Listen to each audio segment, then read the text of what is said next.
বন্ধুরা, আমরা যদি তৃতীয় শ্রেণীর গণিত বইয়ের ২২ নাম্বার পৃষ্ঠার একদম উপরে লক্ষ্য করি, দেখো এখানে শুরুতেই আমরা কিন্তু একটি প্রশ্নবোধক চিহ্ন দেখতে পাচ্ছি, তাই না? এখানে কি বলা হয়েছে? বলা হয়েছে মিনাদের ফল বাগানের ৩টি আম গাছ থেকে যথাক্রমে ২৩১টি, ৪২৫টি ও ৩৪২টি আম পাড়া হয়েছিল।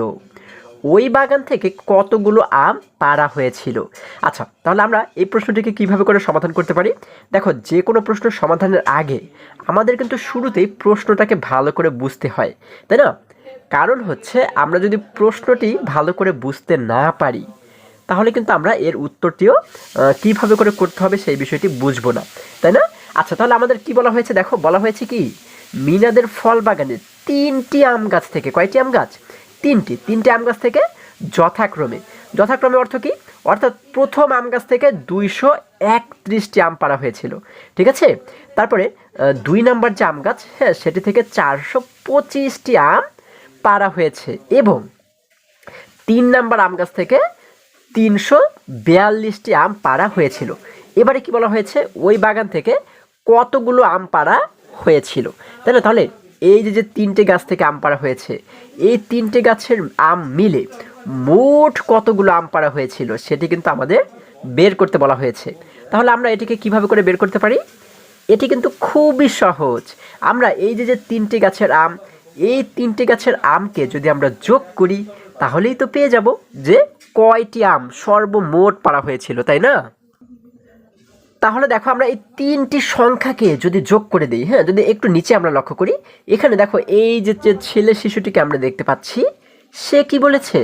সে বলেছে আমরা নিচের পদ্ধতিতে সমাধান করতে পারি। এই দেখো, নিচে কিন্তু আমাদের এই ৩টি সংখ্যাকে যোগ করে দেখানো হয়েছে। প্রথম সংখ্যাটি হচ্ছে কত? প্রথম গাছ থেকে ২৩১টি আম পেড়েছিল, এই জন্য এই ২৩১কে আমরা প্রথমে লিখলাম, দেখো ২৩১, তাই না? তারপরে দ্বিতীয় গাছ থেকে পাড়া হয়েছিল কয়টি? ৪২৫টি, যার কারণে এই ৪২৫কে আমরা এই যে নিচে লিখলাম ৪২৫। এবং তৃতীয় গাছ থেকে কয়টি পাড়া হয়েছিল? ৩৪২টি, যার কারণে এই ৩৪২কে আমরা লিখলাম এই নিচে। আচ্ছা, তাহলে একটা জিনিস তোমরা লক্ষ্য করো, আমরা জানি কি যে কোনো সংখ্যার একদম ডান পাশে যে অঙ্কটি থাকে এটিকে কি বলা হয়? এটিকে কিন্তু বলা হয় একক, তাই না? এটিকে বলা হয় একক, তার আগেরটিকে বলা হয় দশক এবং তার আগেরটিকে বলা হয় শতক, তাই না? তাহলে দেখো, একটা জিনিস লক্ষ্য করে আমরা এই প্রত্যেকটি অঙ্কের একককে, অর্থাৎ শেষের অঙ্কগুলোকে কিন্তু একটার নিচে আর একটা, একটার নিচে আর একটা এইভাবে লিখেছি, তাই না? আবার মাঝখানের অঙ্কগুলোকে কিন্তু একটার নিচে আর একটা লিখেছি এবং প্রথম যে অঙ্কগুলো রয়েছে সেগুলোকেও কিন্তু আমরা একটার নিচে একটা লিখেছি, তাই না? এইভাবে করে কিন্তু আমাদের সব সময় সাজাতে হবে, ঠিক আছে? যোগের ক্ষেত্রে, বিয়োগের ক্ষেত্রে সব সময় একটা সংখ্যার নিচে কিন্তু আর একটা সংখ্যা আমাদের লিখতে হয়, হ্যাঁ? আচ্ছা, তাহলে এবারে যোগ কিভাবে করব? আমরা এই যে শেষের সারিতে যে অঙ্কগুলো দেখতে পাচ্ছি, এই প্রত্যেকটিকে কিন্তু আমরা শুরুতে যোগ করব, তাই না? দেখো, এখানে প্রথমে রয়েছে ১, একের সঙ্গে আমরা যোগ করব ৫কে, তাই না? আমরা জানি ১ এবং ৫ মিলে কত হয়? ১ এবং ৫ মিলে হয়ে যায় ৬, তাই না? এবার এই যে ৬ পাচ্ছি, ৬-এর সঙ্গে যোগ করব আরও ২কে, তাহলে ৬ এবং এই ২ মিলে কত হয়ে যায়? ৬ এবং ২ মিলে হয়ে যায় ৭, ৮, কত? ৮ হয়ে যায়। তাহলে এই ৮কে আমরা লিখে দিলাম এই জায়গাতে, ঠিক আছে? আচ্ছা, তাহলে এই ৩টিকে যোগ করে পাচ্ছি ৮, এই নিচে আমরা লিখে দিলাম ৮। আমি কিন্তু আগে থেকে এটি লিখে রেখেছি। আচ্ছা, এবারে এই মাঝের ৩টিকে যদি আমরা যোগ করি, দেখো আমরা এখানে দেখতে পাচ্ছি কত রয়েছে? উপরে রয়েছে ৩ এবং নিচে রয়েছে ২। তাহলে ৩-এর সঙ্গে এই ২কে যোগ করলে কত হয়? আমরা জানি ৩ এবং ২ মিলে কত হয়? ৩ এবং ২ মিলে হয়ে যায় ৫, তাই না? দেখো, ৩-এর পরে যদি আমরা ২ পর্যন্ত গণনা করি, ৩, ৪, ৫, এই ২ মিলে কিন্তু হয়ে যায় ৫। তাহলে এই পর্যন্ত পাচ্ছি ৫। এই ৫-এর সঙ্গে যদি আমরা এবারে ৪কে যোগ করে দিই, ৫-এর পরে যদি আমরা এবারে ৪ পর্যন্ত গণনা করি, দেখো এই যে কিন্তু আমরা ৪টি দাগ দেখতে পাচ্ছি, ১টি, ২টি, 3টি, ৪টি। তাহলে ৫-এর পরে ৪ পর্যন্ত গণনা করো, ৫, ৬, ৭, ৮, ৯, কত হয়? ৯ হয়, তাই না? তাহলে আমরা এই যে সেই ৯কে কিন্তু এই নিচে আমরা লিখে দিলাম, ঠিক আছে? এখানে সর্বমোট পাচ্ছি ৯। আচ্ছা, এবারে এই প্রথম অঙ্কগুলোকে যদি আমরা যোগ করি, দেখো এখানে শুরুতে রয়েছে ২, নিচে রয়েছে ৪, ২-এর সঙ্গে এই ৪কে যোগ করলে কত হয়? দেখো ২-এর পর থেকে যদি আমরা এই ৪ পর্যন্ত গণনা করি, কত হয়? ২, ৩, ৪, ৫, ৬, কত হয়ে গেল? ৬ হয়ে গেল। তাহলে এই দুটো মিলে হয়ে গেল ৬। ছয়ের সঙ্গে যদি এই 3 পর্যন্ত আমরা গণনা করি, হ্যাঁ 3কে আরও যোগ করে দিই, তাহলে 6 এবং এই যে দেখো 3, হ্যাঁ এই 3কে যদি আমরা গণনা করি 6 7 8 9, কত হয়ে গেল? 9 হয়ে গেল। তাহলে আমরা এই যে এই সোজা লিখে দিলাম সেই 9। তাহলে আমাদের মোট হয়ে গেল কত? 998। তাহলে এটিই কিন্তু আমাদের উত্তর। হ্যাঁ, এই যে আমাদের প্রশ্নে বলা হয়েছে যে কতগুলো আম পাড়া হয়েছিল, তাহলে আমরা উত্তর দিয়ে কী লিখতে পারি? 998টি আম পাড়া হয়েছিল। ঠিক আছে, খুবই সহজ কিন্তু। আচ্ছা দেখো, এই যোগটি আমরা কিভাবে সমাধান করেছি সেটি কিন্তু এখানে ধাপে ধাপে করে দেখানো হয়েছে। দেখো এই যে শেষে কিন্তু আমরা সেই 998 পেয়েছি, এই 998 আমরা এখানে পেয়েছি, তাই না? আচ্ছা, আশা করি সকলে তোমরা বুঝতে পেরেছো। এবারে যদি আরেকটু নিচে আমরা লক্ষ্য করি, দেখো এখানে আমরা দেখতে পাচ্ছি 1 নাম্বার প্রশ্নে বলা হয়েছে যোগ করি, অর্থাৎ এই নিচে দেখো আমরা কিন্তু অনেকগুলো যোগ অঙ্ক দেখতে পাচ্ছি, তাই না? এগুলোকে আমাদের যোগ করে সমাধান করতে বলা হয়েছে। দেখো এখানে 1 নাম্বার বলা হয়েছে কি 200 যোগ 300 যোগ 400। আচ্ছা, তাহলে এই তিনটিকে যোগ করে যা হবে আমরা এই খালি ঘরে কিন্তু সেটিকে লিখে দিব। তোমাদের বইতে কিন্তু এখানে খালি ঘর রয়েছে, তাই না? আমি কিন্তু আগে থেকে এখানে উত্তর লিখে রেখেছি। আচ্ছা দেখো, আমরা এই তিনটিকে কিভাবে করে যোগ করতে পারি? আমরা কি জানি? আমরা জানি যোগের ক্ষেত্রে কিন্তু একদমই শেষের 3টি অঙ্ককে প্রথমে যোগ করতে হয়, তাই না? শেষ থেকে যোগ করতে করতে এই বা দিকে আসতে হয়, তাই না? দেখো এখানে শেষে রয়েছে 0, এখানেও শেষে রয়েছে 0 এবং এখানেও শেষে রয়েছে 0। তাহলে এই 3টি শূন্যকে যোগ করলে তো সেই 0ই হবে, তাই না? আমরা এই জন্য এই শেষে লিখে দিলাম 0। ঠিক আছে, এই শেষের 0টাকে কিন্তু আমরা আগে লিখবো। আচ্ছা, এবারে আমরা এই মাঝের সংখ্যাগুলোকে লক্ষ্য করব। এখানে মাঝে রয়েছে 0, এখানেও রয়েছে 0, এখানেও রয়েছে 0। তাহলে এই 3টি 0 মিলে আবারও কিন্তু হয়ে যায় 0। আমরা এখানে মাঝে লিখে দিলাম একটি 0। এবারে আমরা এই প্রথম যে অঙ্কগুলো রয়েছে সেগুলোকে যোগ করব। ঠিক আছে, দেখো এখানে প্রথমে রয়েছে 2, এখানে রয়েছে 3। তাহলে 2 এর সঙ্গে যদি আরও 3 পর্যন্ত আমরা গণনা করি তাহলে কত হয়? দেখো এই যে 3 দেখতে পাচ্ছি আমরা, তাই না? 2 এর পর যদি 3 পর্যন্ত গণনা করি, 2 3 4 5, কত হয়ে গেল? 5 হয়ে গেল। এবার এই 5-এর সঙ্গে যদি এই 4কে আমরা যোগ করে দিই তাহলে কত হয়ে গেল? কত হয়ে যায়? দেখো আমরা এই যে এখানে কিন্তু 4টি দাগ দেখতে পাচ্ছি। 5-এর সঙ্গে আমরা এই 4 পর্যন্ত একটু গণনা করে দেখো, 5 6 7 8 9, কত হয়ে গেল? 9। তাহলে আমরা এই যে শুরুতে লিখে দিলাম 9। তোমাদের কিন্তু অবশ্যই মনে রাখতে হবে, আমরা এইভাবে উল্টো দিক থেকে যোগ করতে করতে আমরা কিন্তু এই ডান দিকে যাব। ঠিক আছে, উল্টো দিক থেকে লিখতে লিখতে আমরা বা দিকে কিন্তু আমরা আসবো।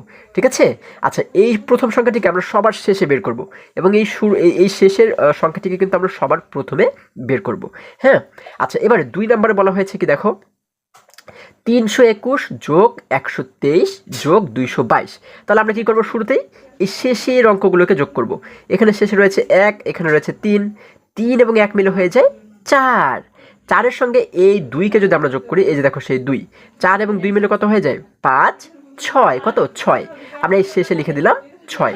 এবার আমরা মাঝের অঙ্কগুলোকে যোগ করব। এখানে মাঝে রয়েছে 2, এখানেও রয়েছে 2, 2 এবং 2 মিলে হয়ে যায় 4। 4-এর সঙ্গে এখানেও রয়েছে আরও 2, 4 এবং এই 2 মিলে কিন্তু হয়ে যায় 6। তাহলে এই দেখো আমরা মাঝে লিখে দিলাম 6। এবারে আমরা যদি শুরুর অঙ্কগুলোকে যোগ করি, এখানে শুরুতে রয়েছে 3, এখানে রয়েছে 1, তাহলে 3 এবং 1 মিলে হয়ে যায় 4। এই 4-এর সঙ্গে এখানে শুরুতে রয়েছে 2, তাহলে 4-এর সঙ্গে এই 2 মিলে কত হয়ে যায়? 4 5 6। আমরা এই শুরুতে লিখে দিলাম 6। তাহলে মোট হয়ে গেল 666। এটিই কিন্তু আমাদের উত্তর। এরপরে 3 নম্বর অঙ্কটি যদি লক্ষ্য করি, দেখো এখানে বলা হয়েছে 147 যোগ 401 যোগ 251। এই তিনটিকে যদি আমরা যোগ করে দেখো, আমরা শেষের 3টিকে কি করব? শুরুতে যোগ করব। এখানে শেষে রয়েছে 7, এখানে শেষে রয়েছে 1, 7 এবং 1 মিলে কত হয়ে যায়? হ্যাঁ, আমরা জানি 7 এবং 1 মিলে হয়ে যায় 8। এই 8-এর সঙ্গে যদি এখানে শেষে রয়েছে আরও 1, 8-এর সঙ্গে এই 1কে যদি আমরা যোগ করি তাহলে হয়ে যায় 9, তাই না? 8 এবং 1 মিলে হয়ে যায় 9। আমরা এই শেষে লিখে দিলাম 9। আচ্ছা এবারে দেখো আমরা এবারে মাঝের অঙ্কগুলোকে যোগ করব। এখানে মাঝে রয়েছে 4, এখানে রয়েছে 0, তাহলে 4 এবং 0কে যোগ করলে কিন্তু সেই 4ই হয়, তাই না? এবং এই 4-এর সঙ্গে যদি আরও 5কে আমরা যোগ করে দিই তাহলে কত হয়? আচ্ছা আমরা এই দেখো এখানে কিন্তু 5টি দাগ দেখতে পাচ্ছি, 1টি 2টি 3টি 4টি 5টি। তাহলে আগে তো আমরা পেয়েছি 4, এই 4-এর পর থেকে যদি 5 পর্যন্ত গণনা করি, দেখো 4 5 6 7 8 9, কত হয়? 9 হয়ে যায়। তাহলে আমরা এখানে মাঝখানে লিখে দিলাম আবারও 9। এবার যদি আমরা প্রথম অঙ্কগুলোকে যোগ করি, দেখো এখানে প্রথমে রয়েছে 1, এখানে কিন্তু রয়েছে 4, তাহলে 1 এবং 4 মিলে কত হয়ে যায়? আমরা জানি 1 এবং 4 মিলে হয়ে যায় 5। এই 5-এর সঙ্গে এই শুরুতে রয়েছে কিন্তু আরও 2, 5-এর সঙ্গে এই 2কে যদি আমরা যোগ করি তাহলে কত হয়, 5 এবং 2 মিলে কিন্তু হয়ে যায় 6, 7, এই যে কিন্তু 2, তাই না, 5 এবং এই 2 মিলে হয়ে যায় 7। তাহলে আমরা কী করলাম, এই শুরুতে লিখে দিলাম সেই 7, তাহলে আমাদের হয়ে গেল 799। এটি হচ্ছে কি আমাদের উত্তর। এবারে 4 নম্বরে বলা হয়েছে 220 যোগ 110, সরি 100, এখানে কী বলা হচ্ছে 222 যোগ 111 যোগ 555, তাই না। তাহলে আমরা এই তিনটিকে যদি যোগ করি, দেখো আমরা শেষে দেখতে পাচ্ছি রয়েছে 2, এখানে শেষে রয়েছে 1, 2 এবং 1 মিলে হয়ে যায় 3, 3-এর সঙ্গে এই 5কে যোগ করলে কত হয়, 3 এবং এই 5, এই দেখো এখানে কিন্তু 5টি দাগ আমরা দেখতে পাচ্ছি। 3-এর পর থেকে 5 পর্যন্ত গণনা করো, 3, 4, 5, 6, 7, 8, কত হয় 8, আমরা এই শেষে লিখে দিলাম 8। এবারে মাঝের সংখ্যাগুলোকে যদি যোগ করি, এখানে মাঝে রয়েছে 2, এখানে রয়েছে 1, তাহলে 2-এর সঙ্গে এই 1 মিলে হয়ে যায় 3, 3-এর সঙ্গে এখানে মাঝে রয়েছে 5, 3 এবং এই 5 মিলে কত হয়, আমরা তো একটু আগেও গণনা করেছি 3-এর সঙ্গে এই 5 মিলে হয়ে যায় 8, তাই না। এই যে মাঝখানে আমরা আবারও লিখে দিলাম 8। এবার এখানে আমরা শুরুতে দেখতে পাচ্ছি 2, এখানে শুরুতে রয়েছে 1, 2 এবং 1 মিলে হয়ে যায় 3, 3-এর সঙ্গে এই শুরুতে রয়েছে কিন্তু 5, তাহলে 3-এর সঙ্গে আবারও যদি এই 5কে আমরা যোগ করি, 3 এবং 5 মিলে কিন্তু আবারও 8 হয়ে যায়, আমরা এই শুরুতে লিখে দিলাম সেই 8। তাহলে এখানে আমাদের মোট হয়ে গেল 888, এটিই কিন্তু আমাদের উত্তর। খুবই সহজ কিন্তু। আচ্ছা, এবারে যদি আমরা আর একটু নিচে লক্ষ্য করি, দেখো এখানে আমরা দেখতে পাচ্ছি 5 নম্বর অঙ্কে বলা হয়েছে, এখানে কিন্তু আমরা 3টি সংখ্যা দেখতে পাচ্ছি, তাই না, এবং এগুলো একটির নিচে আরেকটি এইভাবে করে কিন্তু সাজানো হয়েছে, তাই না। তাহলে এইগুলোকে আমাদের এবারে কিন্তু যোগ করতে হবে। দেখো এখানে একটি যোগ চিহ্ন রয়েছে, তাহলে আমরা এগুলোকে কিভাবে যোগ করব, এগুলো কিন্তু একদমই সহজ। একদম শুরুর অঙ্কটি যেভাবে আমরা যোগ করেছিলাম, আমরা এই উল্টো দিক থেকে, অর্থাৎ সবার শেষে যে অঙ্কগুলো রয়েছে এগুলোকে আমরা শুরুতে যোগ করব, তাই না। দেখো এখানে শেষে রয়েছে 2, এখানে রয়েছে 4, তাহলে 2 এবং 4 মিলে কত হয়, আমরা জানি 2 এবং 4 মিলে হয়ে যায় 6, তাই না। 6-এর সঙ্গে যদি এই নিচের 1কে আমরা যোগ করে দিই, আমরা জানি 6 এবং 1 মিলে হয়ে যায় 7, আমরা এই নিচে এই সোজা হিসাব করে যা পাবো সেটিকে কিন্তু এই লাইনের সোজাই লিখে দেব। আমরা পাচ্ছি 7, এই সোজাই লিখে দিলাম 7। এবারে আমরা যদি মাঝের অঙ্কগুলোকে লক্ষ্য করি, দেখো এখানে মাঝে রয়েছে 5 এবং তার নিচে কিন্তু আমরা দেখতে পাচ্ছি, দেখো রয়েছে 3, তাহলে 5 এবং 3 মিলে কত হয়, 5, 6, 7, 8, কত হয় 8 হয়ে যায়। এই দুটি মিলে পাচ্ছি 8, হ্যাঁ 8, 8-এর সঙ্গে আরও 1কে যদি আমরা যোগ করি, 8 এবং 1 মিলে হয়ে যায় 9, তাহলে আমরা এখানে নিচে পাচ্ছি সেই 9, আমরা লিখে দিলাম 9, ঠিক আছে।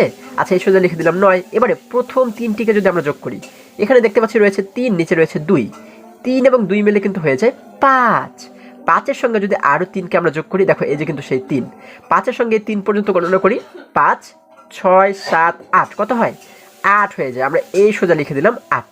আমাদের উত্তর কত হয়ে গেল, 897। আচ্ছা, এবারে 6 নাম্বার কি বলা হয়েছে, দেখো 610, 173 এবং 116, এই তিনটিকেও যদি আমরা একই রকমভাবে যোগ করি, দেখো আমরা শেষের অঙ্কগুলোকে যদি যোগ করি, প্রথমে এখানে রয়েছে 0, নিচে রয়েছে 3, আমরা জানি 0 এবং 3 মিলে কিন্তু 3ই হয়ে যায়, তাই না। এই 3-এর সঙ্গে যদি 6কে আমরা যোগ করি, আমরা জানি 3 এবং 6কে যোগ করলে হয়ে যায় 9, আমরা এখানে লিখে দিলাম 9।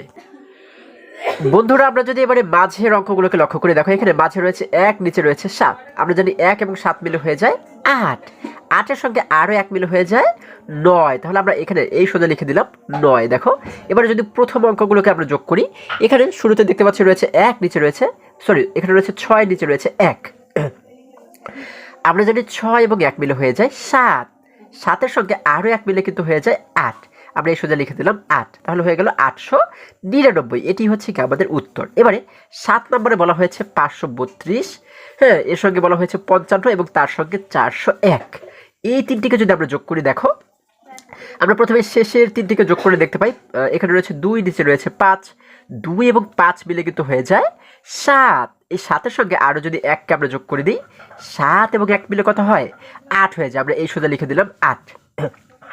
এবার মাঝের সংখ্যাগুলোকে যদি যোগ করি, দেখো এখানে রয়েছে 3, নিচে রয়েছে 5, আমরা জানি 3 এবং 5কে যোগ করলে কিন্তু হয়ে যায় 8, ঠিক আছে। দেখো 5, 6, 7, 8, 5 এবং 3 মিলে হয়ে যায় 8, 8-এর সঙ্গে নিচের 0কে যোগ করলে কিন্তু সেই 8ই হয়ে যায়, আমরা লিখে দিলাম 8। এবারে যদি আমরা এই প্রথম অঙ্কগুলোকে লক্ষ্য করি, দেখো এখানে প্রথমে রয়েছে 5, এই সোজা কিন্তু কিছুই নেই, কিন্তু নিচে রয়েছে 4, তাহলে 5 এবং 4কে যদি আমরা যোগ করি, হ্যাঁ 5 এবং 4 মিলে কত হয়ে যায়, 5 এবং 4 মিলে হয়ে যায় 9, তাহলে আমরা এই সোজা লিখে দিলাম সেই 9, তাহলে আমাদের মোট হয়ে গেল 988। এটি হচ্ছে কি আমাদের উত্তর। ঠিক আছে, এবারে যদি আরেকটু নিচে আমরা লক্ষ্য করি, দেখো এখানে 1 নম্বর প্রশ্নে বলা হয়েছে 4 অঙ্কের সংখ্যা যোগ করি। আচ্ছা, এর আগে কিন্তু আমরা 3 অঙ্কের সংখ্যাকে যোগ করেছি। দেখো 1 2 3 অঙ্ক, 1 2 3 1 2 3, তাহলে 3 অঙ্কের সংখ্যাকে আমরা যোগ করেছি। এবার আমরা 4 অঙ্কের সংখ্যাকে যোগ করব। দেখো 1 2 3 4, 1 2 3 4, 1 2 3 4, চারটি করে অঙ্ক কিন্তু এখানে রয়েছে। এগুলোকে আমরা কিভাবে যোগ করব? ঠিক একই রকমভাবে। হ্যাঁ, আমরা কিন্তু প্রথমে এই শেষের অঙ্কগুলোকে যোগ করবো, শেষের অঙ্কগুলোকে। এখানে শেষে রয়েছে 3, এখানে রয়েছে 3, 3 এবং 3কে যোগ করলে হয় 6, 6-এর সঙ্গে আরও 3কে যোগ করলে হয়ে যায় 9। আমরা এই শেষে প্রথমে লিখে দিলাম কি 9, আমরা এই শেষে লিখে দিলাম 9। এবারে শেষের আগের অঙ্কগুলোকে আমরা যোগ করব। এখানে শেষের আগে রয়েছে 3, এখানে রয়েছে 1, 3 এবং 1 মিলে হয়ে যায় 4, 4-এর সঙ্গে এখানে রয়েছে আরও 4, 4 এবং এই 4 মিলে হয়ে যায় 8। আমরা দেখো এই শেষের আগে 9-এর আগে লিখে দিলাম 8, এখানে আমরা লিখে দিলাম 8। এবার আমরা তারও আগের অঙ্কগুলোকে যোগ করব। এখানে আগে রয়েছে 1, এখানে রয়েছে 1, 1 এবং 1 মিলে হয়ে যায় 2, 2-এর সঙ্গে এই 3কে যদি আমরা যোগ করি, 2 এবং 3 মিলে হয়ে যায় 5। কত হয়? 5 হয়। তাহলে 5কে আমরা দেখো 8-এর আগে লিখে দিলাম 5, এই যে কিন্তু সেই 5। এবার যদি আমরা একদম শুরুর অঙ্কগুলোকে যোগ করে দিই, দেখো এখানে শুরুতে রয়েছে 2, এখানে রয়েছে 2, 2 এবং 2 মিলে হয়ে যায় 4, 4-এর সঙ্গে এখানে রয়েছে 5, 4-এর সঙ্গে 5কে যোগ করলে কত হয়? দেখো 5 রয়েছে, আমরা যদি 5টি দাগ দিই, 1টি 2টি 3টি 4টি 5টি, তাহলে এখানে পাচ্ছি হচ্ছে 2 আর 2 মিলে 4, 4-এর পর থেকে যদি 5 পর্যন্ত গণনা করি, দেখো 4 5 6 7 8 9, কত হয়? 9 হয়ে যায়। তাহলে আমরা এই শুরুতে কিন্তু লিখে দেবো সেই 9, আমাদের হয়ে গেল 9589। ঠিক আছে, এখন এটিকে তোমরা কিন্তু চাইলে, দেখো আমরা যেমন এখানে পাশাপাশি রেখে যোগ করেছি, তোমরা কিন্তু এই সংখ্যাগুলোকে উপরে নিচে সাজাতে পারো, এই যে এরকম। হ্যাঁ, উপরে নিচে সাজিয়ে তারপরেও কিন্তু উত্তরটাকে বের করতে পারো। তোমরা যেভাবেই উত্তর বের করো, উত্তর কিন্তু সেই একই হবে। দেখো এখানে আমাদের উত্তর হয়েছিল 9589, এখানেও কিন্তু উত্তর হয়েছে 9589। অর্থাৎ আমরা যেভাবেই এটিকে সমাধান করি, উত্তর কিন্তু আমাদের একই হবে। ঠিক আছে, তাহলে আশা করি আজকের প্রত্যেকটি অঙ্ক তোমরা খুবই সহজে এবং খুবই সুন্দরভাবে বুঝতে পেরেছো। বন্ধুরা, আজকে আমাদের এই পর্যন্তই, আবারও দেখা হবে পরবর্তী ভিডিওতে। আর হ্যাঁ, তোমরা যদি আমার চ্যানেলে নতুন হয়ে থাকো, তাহলে এখন এই চ্যানেলটি সাবস্ক্রাইব করে পাশে থাকো, যেন আমার যে কোনো ভিডিও আপলোড করার সাথে সাথে খুব সহজেই তোমরা সেটি পেতে পারো। সকলে ভালো থাকো, সুস্থ সবল থাকো, এই কামনা করে শেষ করছি। ধন্যবাদ সকলকে।